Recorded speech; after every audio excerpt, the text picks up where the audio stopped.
नमस्कार साथियों, मैं गौरव स्वागत करता हूं अपने YouTube channel GNC nursing coaching की ऑनलाइन क्लास में।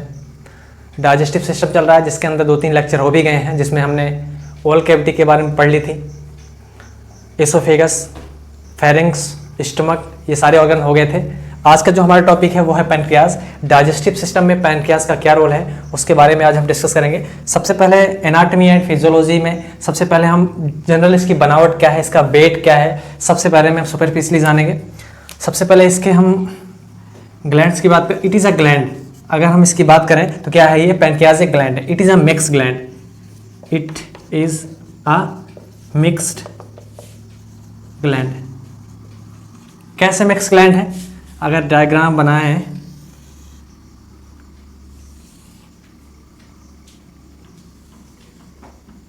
ये क्या है, एज अ पैनक्रियाज। ये पैनक्रियाज है और पैनक्रियाज में सबसे पहले इसका पार्ट के नाम लिख दे रहे हैं। यहां पर ये है हेड, ये क्या है नेक, इधर बॉडी, टेल। तो ये है अपना पैनक्रियाज। और पैनक्रियाज में वेट की बात करें, वेट होता है इसका लगभग 60 ग्राम एंड लेंथ कितनी होती है इसकी, लगभग 12 सेंटीमीटर टू 15 सेंटीमीटर, 12 से 15 सेंटीमीटर होती है। एंड पोजीशन, अगर इसकी लोकेशन की बात करें, ये कहाँ होता है, लोकेशन की बात करें तो इट इज एक्सटेंडेड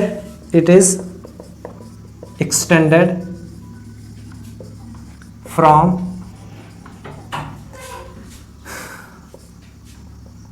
एपिगैस्ट्रिक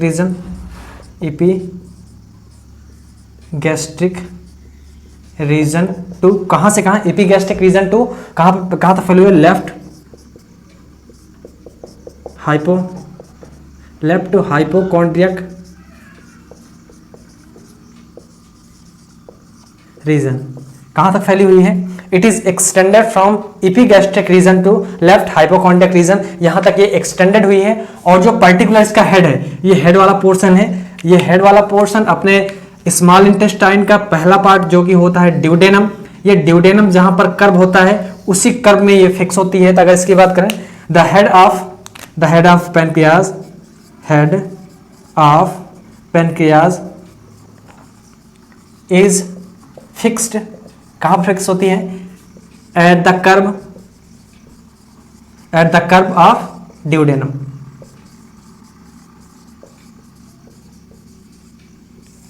जहां पर ड्यूडेनम कर्व है, जहां पर ड्यूडेनम मुड़ा हुआ है, वहां पर इसकी जो हेड होती है, पैनक्रियाज का जो हेड होता है वहां पर फिक्स होता है। अगर इसकी बॉडी की बात करें, बॉडी ये जो पैनक्रियाज है, पैनक्रियाज की बॉडी लगभग कहां होती है, बिहाइंड द स्टमक। स्टमक के पीछे जो पैनक्रियाज की जो बॉडी है वो स्थित होती है। Tail extended to near the spleen, और जो इसकी टेल होती है कहां तक एक्सटेंड होती है, वो स्प्लीन तक लगभग एक्सटेंड होती है। ये अपनी लोकेशन की बात हो गई। नेक्स्ट इसमें बात करते हैं, हमने देखा सबसे पहले इट इज मिक्स्ड ग्लैंड। अभी मिक्स्ड ग्लैंड के बारे में बात करते हैं, क्यों ये कैसे मिक्स्ड ग्लैंड है। नेक्स्ट बात करते हैं वेट इसका 60 ग्राम होता है। लेंथ कितनी है, 12 से 15 सेंटीमीटर है। अगर एक चीज और है यहां पर, कलर पैनक्रियाज का कलर कैसा होता है, पेल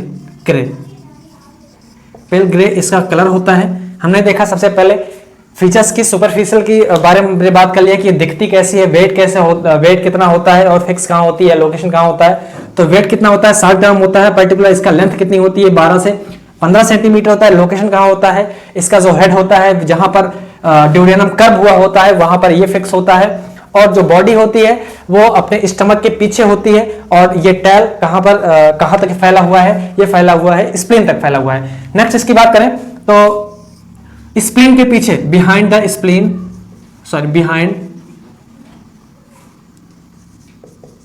द पैनक्रियाज पैनक्रियाज के पीछे क्या होता है? Abdominal iota and abdominal iota होता है, और क्या होता है यहां पर? Inferior vena cava. Inferior vena cava and iota is just behind the pancreas. Pancreas के पीछे ये सारी चीजें स्थित होती हैं। नेक्स्ट इसकी और बात करते हैं। यहां पर ये मिक्स्ड ग्लैंड कैसी है, इसके बारे में चर्चा करेंगे।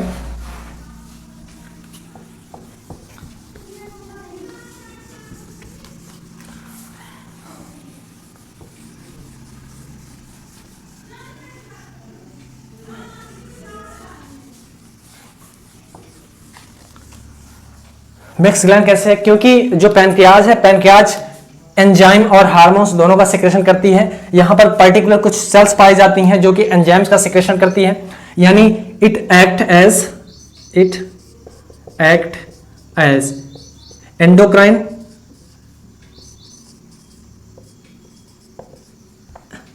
And exocrine. ये एंडोक्राइन और एक्सोक्राइन दोनों का काम करती हैं। जो एंडोक्राइन ग्लैंड होती हैं वो हार्मोन्स का सिक्रेशन करती हैं। और पर्टिकुलर टेल में जो एंडोक्राइन का हिस्सा होता है वो 1% होता है। 1% जो स्प्लीन का भाग होता है वो क्या करता है? 1% जो एंडोक्राइन का हिस्सा होता है वो पर्टिकुलर हार्मोन्स का सिक्रेशन करता है। और हार्मोन्स सिक्रेट करने वाली सेल्स का क्या नाम है? सेल्स का क्या नाम है? यहां पर particular islets of Langerhans. Islets of Langerhans ये पर्टिकुलर सेल का नाम है जिसके द्वारा एंडोक्राइन फंक्शन को परफॉर्म किया जाता है। ये पर्टिकुलर हार्मोन्स का सिक्रेशन करती हैं। इसमें क्या होता है? अल्फा सेल होती हैं, alpha cell, beta cell and delta cell, sorry gamma cell.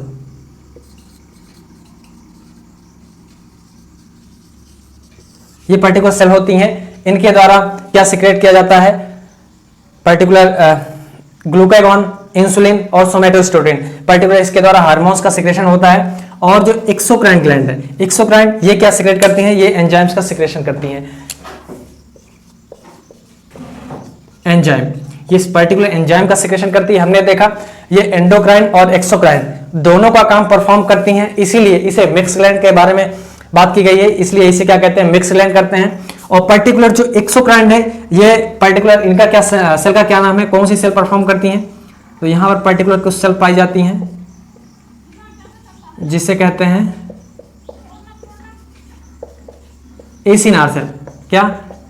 Acinar cell. जो ये एसिनार सेल है पर्टिकुलर एंजाइम्स का सिक्रेशन करती हैं। और पर्टिकुलर एंजाइम्स का सिक्रेशन करके ये किसमें छोड़ती हैं? ये छोड़ती हैं अपना पैनक्रियाटिक डक्ट। और ये पैनक्रियाटिक डक्ट कहां पर खुलती है? ये पैनक्रियाटिक डक्ट आकर के खुलती है कॉमन बाइल डक्ट में। ये कॉमन बाइल डक्ट में खुलती है। ये कॉमन बाइल डक्ट, ये कॉमन बाइल डक्ट में जब पैनक्रियाटिक डक्ट खुलती है तो ये क्या बनाती है? Common hepatopancreatic duct. Common hepatopancreatic duct. और ये फाइनली खुलती कहां पर? जाकर ओपनिंग कहां होती है इसकी? ड्यूडेनम में होती है। ये ड्यूडेनम में इसकी ओपनिंग होती है। अब पर्टिकुलर यहां पर एक स्फिंक्टर लगा होता है, जिसे कहते हैं sphincter of Oddi. Sphincter of Oddi यहां पर लगा होता है। इसका स्फिंक्टर होता है जो कि ड्यूडेनम में खुलता है। और यहां पर ये सारी चीजें होती हैं। नेक्स्ट इसके अंदर बात करते हैं। ये तो हो गया मिक्स ग्लैंड। यहां पर हमने देखा एक एसिनार सेल होती है जो कि पर्टिकुलर एंजाइम्स का सिक्रेशन करती है। दूसरी होती है टेल में 1% हिस्सा होता है जो कि हार्मोन्स का एंडोक्राइन ग्लैंड द्वारा परफॉर्म किया जाता है। उसके द्वारा इंसुलिन, ग्लूकागॉन, नेक्स्ट सोमेटोस्टेरोन, ये सारे हार्मोन्स का सिक्रेशन होता है। नेक्स्ट इसके अंदर बात करें जो अपना कैंसर है, cancer of head in pancreas is most common. अगर यहां पर देखा गया है कि जो हेड है, हेड का पैनक्रियाज के हेड का कैंसर मोस्ट कॉमन है, होने की ज्यादा संभावना रहती है, यहां पर हमने देखा गया है। और नेक्स्ट बात करते हैं इसके अंदर, पैनक्रियाज के अंदर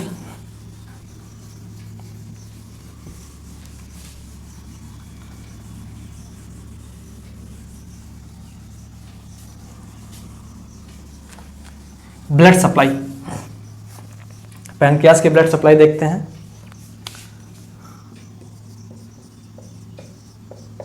blood supply, blood supply pancreas को ऐसे कौन कौन सी वेसल्स हैं जो कि ब्लड सप्लाई करते हैं। सबसे पहले क्या होता है, लेफ्ट वेंट्रिकल से ब्लड इजेक्ट होता है, आयोटा में जाता है। आयोटा में जाने के बाद किस में जाता है, आयोटा के सबसे पहले ascending arch of iota, descending iota, descending iota में थैरोसिस आयोटा, उसके बाद अब्डोमिनल आयोटा, अब्डोमिनल आयोटा में जाने के बाद एक होता है coeliac trunk, coeliac trunk, coeliac trunk से पर्टिकुलर निकली होती है आर्टरी, कौन सी निकली होती है, स्प्लेनिक, स्प्लेनिक आर्टरी। जो स्प्लेनिक आर्टरी है, स्प्लेनिक आर्टरी की कुछ ब्रांच होती हैं, वहां से स्प्लेनिक आर्टरी की ब्रांच कुछ निकली हुई होती है जिसे कहते हैं पैनक्रियाटिक, पैनक्रियाटिक आर्टरी। ये पैनक्रियाटिक आर्टरी किसको सप्लाई करती है, स्प्लीन को सप्लाई, सॉरी पैनक्रियाज को सप्लाई करती है। नेक्स्ट बात करें, ये तो होगी अपने ब्लड सप्लाई की, ये सप्लाई कैसे करते हैं, इसकी वेनस रेन की बात करते हैं। तो सबसे पहले यहां पर कुछ ब्रांच होती हैं, जैसे pancreato, pancreato, pancreato duodenal, pancreato duodenal artery and some branch of, sorry vein रहेगा, and some part of splenic vein. Splenic vein, splenic कुछ ब्रांच स्प्लेनिक वेन की हैं और पैनक्रियाटो ड्यूडेनल वेन होती हैं जो कि सारा यहां से डीऑक्सीजनेटेड ब्लड को किस में ले जाती हैं, पोर्टल वेन में ले जाती हैं। पोर्टल वेन लीवर में खुलती है, लीवर से inferior vena cava, inferior vena cava के बाद फिर सीधा राइट एट्रियम ऑफ हार्ट, यहां पर सीधा पहुंच गई। हमने देखा कि ब्लड सप्लाई कैसे हुई, ब्लड सप्लाई होने के बाद यहाँ पर वहां से डीऑक्सीजनेटेड ब्लड को ला करके फिर से हार्ट में कैसे, जो पैनक्रियाटो ड्यूडेनल वेन कुछ है, और उसके बाद ब्रांच ऑफ स्प्लेनिक वेन, ये कहां पर आकर खुली है, हमने देखा है जो ड्यूडेनम है, ड्यूडेनम किसका पार्ट है, स्मॉल इंटेस्टाइन का पार्ट है। और स्मॉल इंटेस्टाइन में कौन सी ब्रांच या कौन सी वेन आती है, वहां से कौन सी वेन लेकर जाती है डीऑक्सीजनेटेड ब्लड को, हमने देखा वहां पर सुपीरियर मेजेंट्रिक वेन। और सुपीरियर मेजेंट्रिक वेन कहां खुली होती है, वो खुली होती है अपने पोर्टल वेन में। पोर्टल वेन कहां पर खुली होती है, वो लिवर में खुली होती है। लिवर के बाद inferior vena cava, inferior vena के बाद राइट एट्रियम ऑफ हार्ट, यहां पर जाकर डीऑक्सीजनेटेड ब्लड खुल गया है या पहुंच गया है। तो हमने देखा इसके ब्लड सप्लाई और इसके बारे में हमने देख लिया। नेक्स्ट बात करते हैं,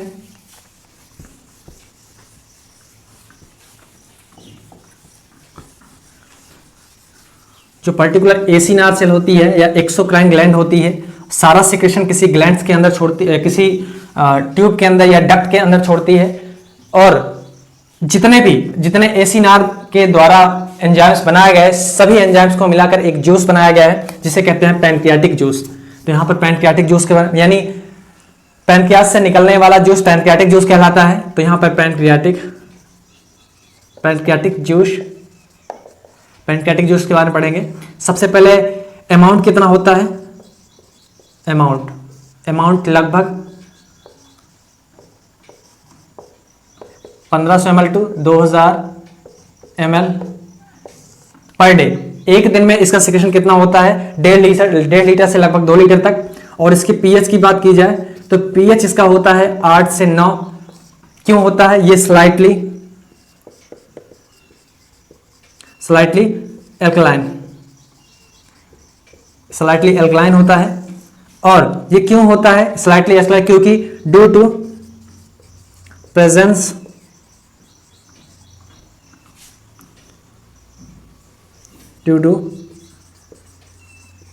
प्रेजेंस ऑफ बाइकार्बोनेट,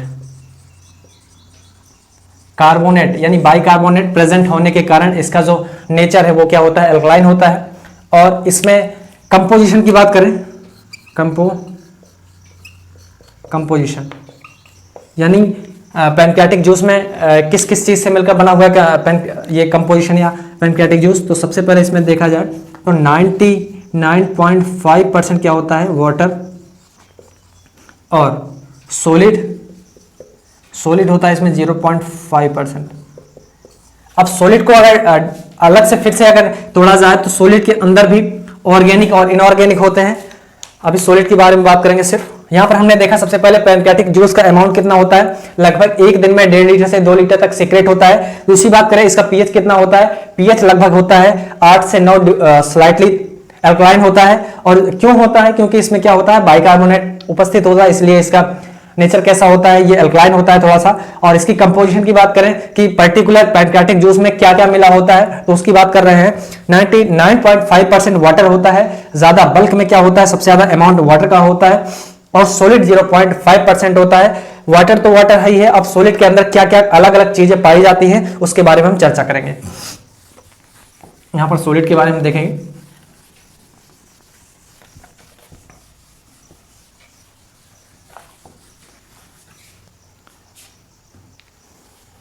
सॉलिड में हमने देखा था ये कितने में था, 0.5% में था। इसमें देखा था हमने कि ऑर्गेनिक कंपोनेंट्स कुछ होते हैं, कुछ होते हैं इनऑर्गेनिक कंपोनेंट्स होते हैं। इनऑर्गेनिक में बात की जाए तो इसमें होता है bicarbonate, next sodium, next potassium chlorine. ये इसमें कंपोनेंट्स होते हैं पर्टिकुलर इनऑर्गेनिक के अंदर। और मेन या सबसे ज्यादा अमाउंट में क्या पाया जाता है, बाइकार्बोनेट। मैक्सिमम अमाउंट में क्या पाया जाता है, बाइकार्बोनेट। इनऑर्गेनिक कंपोनेंट्स के अंदर सबसे ज्यादा बाइकार्बोनेट पाया जाता है। अब हम बात करते हैं ऑर्गेनिक के अंदर। ऑर्गेनिक में इसके अंदर पाए जाते हैं डाइजेस्टिव एंजाइम। इसके अंदर डाइजेस्टिव एंजाइम पाए जाते हैं, ऐसे एंजाइम्स जो कि कार्बोहाइड्रेट को भी पचाने काम आते हैं, प्रोटीन को भी पचाने काम आते हैं, और नेक्स्ट फैट को भी। यानी तीनों प्रकार की इस जूस के अंदर ऐसा डाइजेस्टिव एंजाइम है जिसके अंदर तीनों यानी कार्बोहाइड्रेट, प्रोटीन या फैट तीनों को पचाने की शक्ति होती है या कंपोनेंट्स होते हैं। तो सबसे पहले हम कार्बोहाइड्रेट को पचाने वाले एंजाइम्स के बारे में बात करेंगे इसमें। डाइजेस्टिव एंजाइम, अब हम सिर्फ बात करते हैं यहां पर डाइजेस्टिव एंजाइम के बारे में। डाइजेस्टिव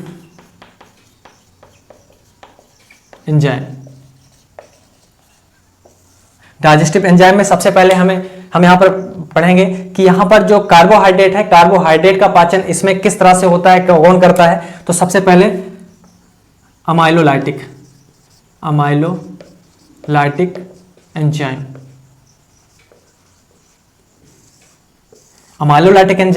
इसमें होता है पर्टिकुलर एमाइलेज। और ये किसका पाचन करता है, ये CHO कार्बोहाइड्रेट का पाचन करने वाले एंजाइम्स को अमाइलोलाइटिक एंजाइम कहते हैं। और ये अमाइलोलाइटिक एंजाइम्स कहां से निकल रहा है, ये पर्टिकुलर सीक्रेट हो रहा है पैनक्रियास से। इसे कह सकते हैं पैनक्रियाटिक एमाइलेज। अमाइलोलाइटिक एंजाइम क्या करता है अपने, इसमें पर्टिकुलर पैनक्रियाटिक एमाइलेज होता है जो कि कार्बोहाइड्रेट का पाचन करता है। इसमें क्या होता है, पॉलीसैकेराइड का किसमें कन्वर्ट करता है, ये डाइसैकेराइड। कौन करता है, पॉलीसैकेराइड का डाइसैकेराइड्स के अंदर कन्वर्ट करने का काम कौन करता है, पैनक्रियाटिक एमाइलेज क्या करता है, पॉलीसैकेराइड्स को डाइसैकेराइड्स के, यानी कह सकते हैं इसमें कुक्ड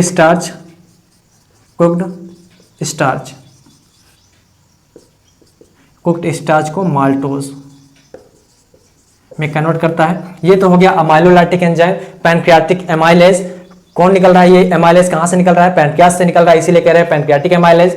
ये पहला एंजाइम हो गया। नेक्स्ट बात करते हैं इसके अंदर लाइपोलाइटिक एंजाइम। यहां पर लिख सकते हैं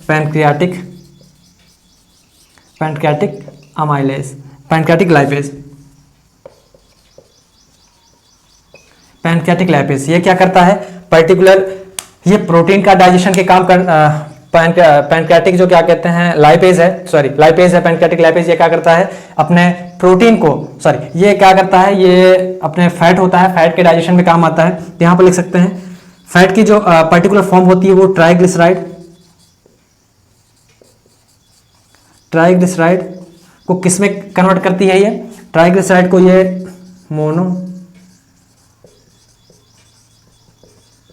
ट्राइग्लिसराइड को मोनोग्लिसराइड में कन्वर्ट करने का काम कौन करता है?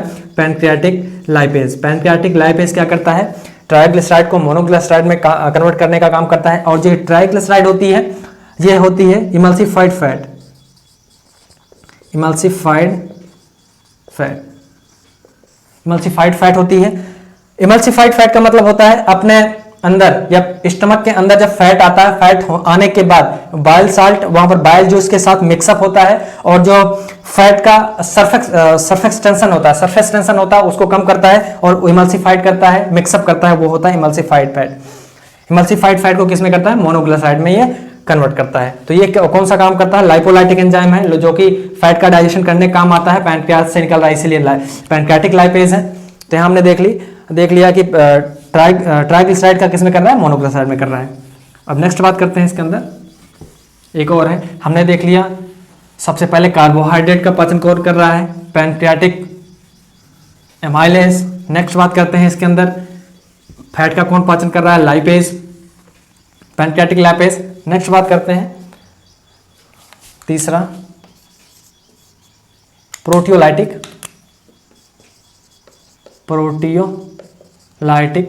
एंजाइम। प्रोटियोलाइटिक एंजाइम्स इसमें से कुछ सीक्रेट होते हैं जैसे ट्रिप्सिनोजन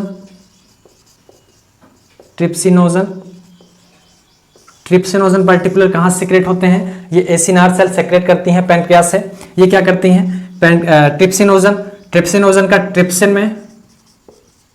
ट्रिप्सिन में कन्वर्ट होता है। ये ट्रिप्सिन में देखो ट्रिप्सिनोजन यहाँ पर ट्रिप्सिनोजन का ट्रिप्सिन में कन्वर्ट होना किसके द्वारा किया जाता है?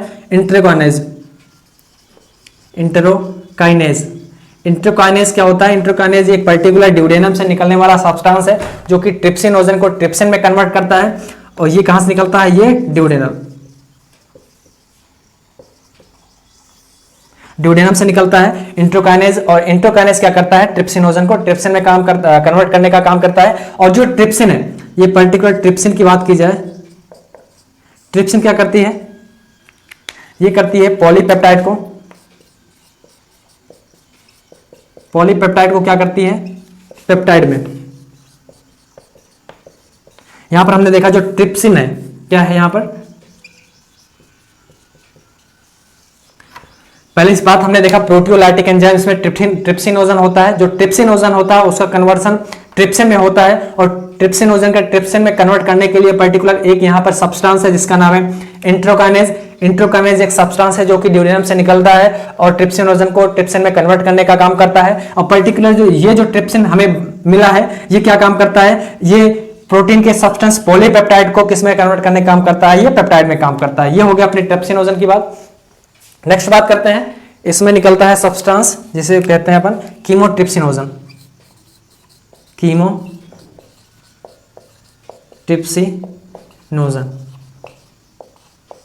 जो कीमोट्रिप्सिनोजन है पर्टिकुलर इसका कन्वर्जन होता है कीमोट्रिप्सिन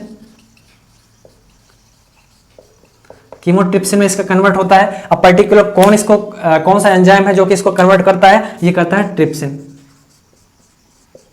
ट्रिप्सिन पर्टिकुलर कीमोट्रिप्सिनोजन को कीमोट्रिप्सिन में कन्वर्ट करता है, ये करता है। और ये कीमोट्रिप्सिन क्या करता है? पर्टिकुलर ये मिल्क प्रोटीन कैसियोजन को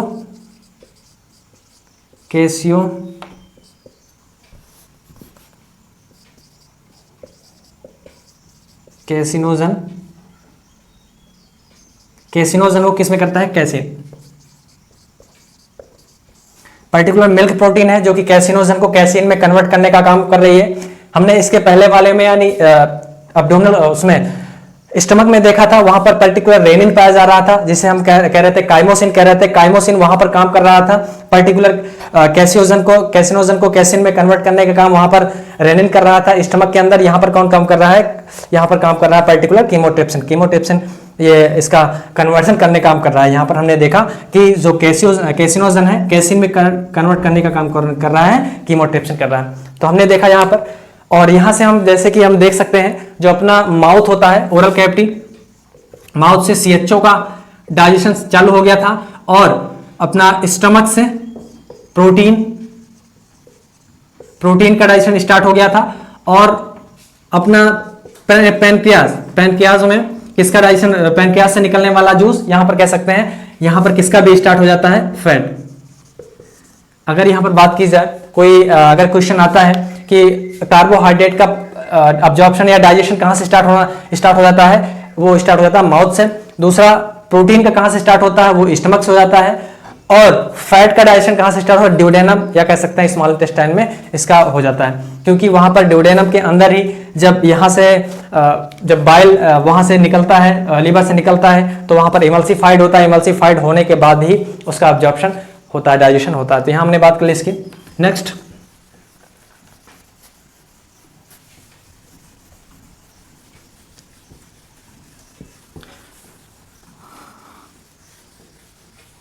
यहाँ पर हो गई बात प्रोटीन उसके बारे में, पैनक्रियाज के बारे में, तीनों एंजाइम्स के बारे में हमने देख लिया।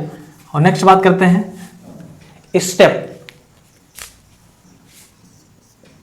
Step of इम्पटीनेस of stomach.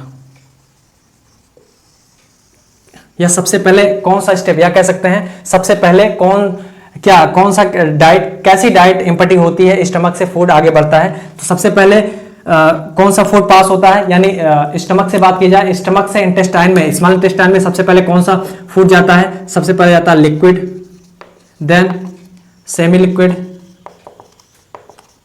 Then solid. सबसे पहले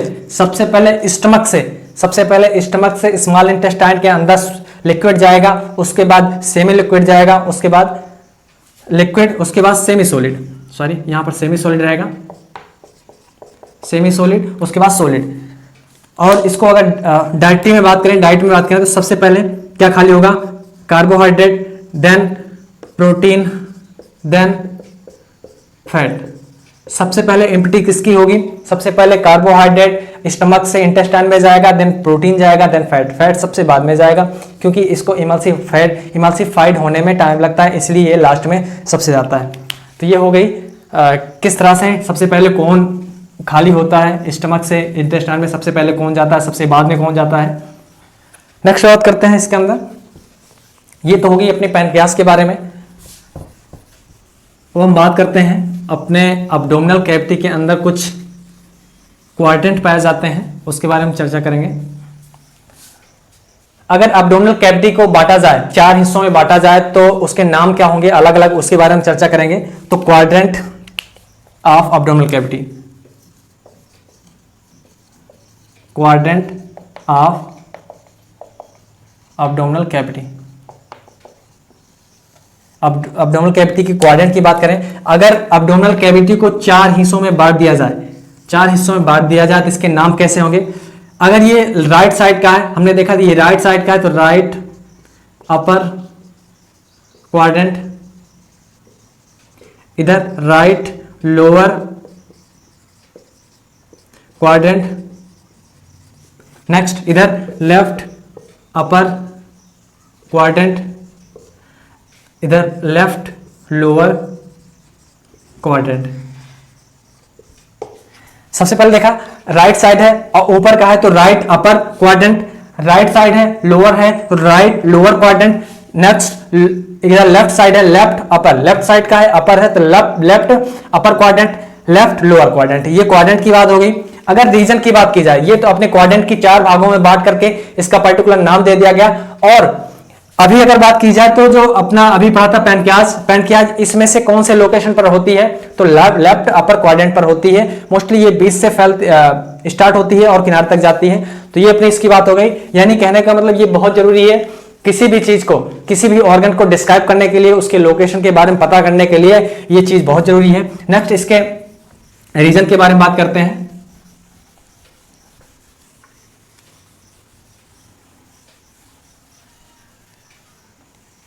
रीजन, अगर इसको पर्टिकुलर 9 भागों में, अब्डोमिनल कैविटी को अगर 9 भागों में बांटा जाए तो किस प्रकार से नाम होंगे, तो यहां पर रीजन,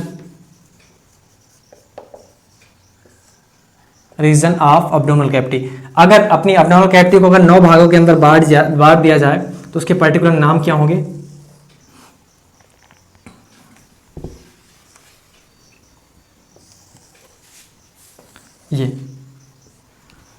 ये राइट साइड, ये राइट साइड और ये लेफ्ट साइड। तो हम यहां पर देख सकते हैं जो राइट साइड वाला है और ऊपर वाला है क्या नाम हो सकता है? राइट।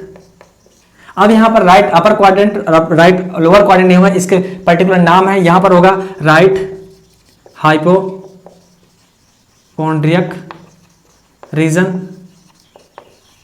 सेम ही राइट साइड है तो राइट हाइपोकॉन्ड्रियक रीजन, अगर लेफ्ट साइड है तो लेफ्ट हाइपोकॉन्ड्रियक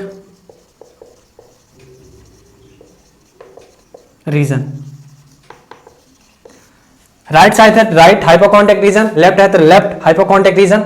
अगर बीच में बात की जाए तो ये होगा एपिगैस्ट्रियम, एपिगैस्ट्रियम रीजन। ऊपर साइड है इसलिए इपी मीन्स ऊपर, गैस्ट्रियम मीन्स गैस्ट्रिक से लिया गया है। तो यहां पर एब्डोमिनल कैविटी के अंदर सबसे ज्यादा ऑर्गन अगर देखा जाए किसके होंगे एब्डोमिनल कैविटी के अंदर, तो वो डाइजेस्टिव सिस्टम के होंगे, तो इसीलिए गैस्ट्रियम रीजन। गैस्ट्रिक के ऊपर वाला इपी, इपी मीन्स होता है अपॉन, तो ये हो गया एपिगैस्ट्रिक रीजन। नेक्स्ट बात की जाए यहां पर होता है राइट लंबर रीजन। यहां पर देखा जाए तो जो वर्टिब्रा होती है, वर्टिब्रा के अंदर यहां पर लंबर रीजन होता है, लंबर होता है, इसलिए यहां पर लंबर रीजन हो गया। अगर इधर बात की जाए left side, left lumbar region, left lumbar reason हो गया। इधर होता है इलियक बोन होती है, इलियक फोसा होता है, इसीलिए right iliac,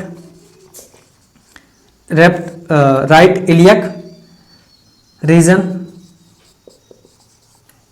this side left iliac region. बीच में अपनी अम्बलाइकस होती है, इसलिए यहां पर अम्बलाइकल, अम्बलाइकल रीजन। नेक्स्ट नीचे यहां पर इपी है, यहां पर लिख सकते हैं hypogastric, hypogastric region.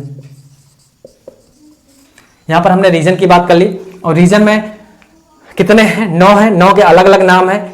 Right hypochondriac region, left hypochondriac region, left lumbar region, right lumbar region, left lumbar region, right iliac region, left iliac region. यहां पर इपी अपॉन है, इपिगैस्ट्रियम रीजन, नीचे हाइपोगैस्ट्रियम रीजन, बीच में क्या होगा? Umbilical region. ये होगी अपने क्वाड्रेंट की बात। आशा करता हूं जितना आज के लेक्चर में पढ़ाया गया है आपको जरूर समझ में आया होगा।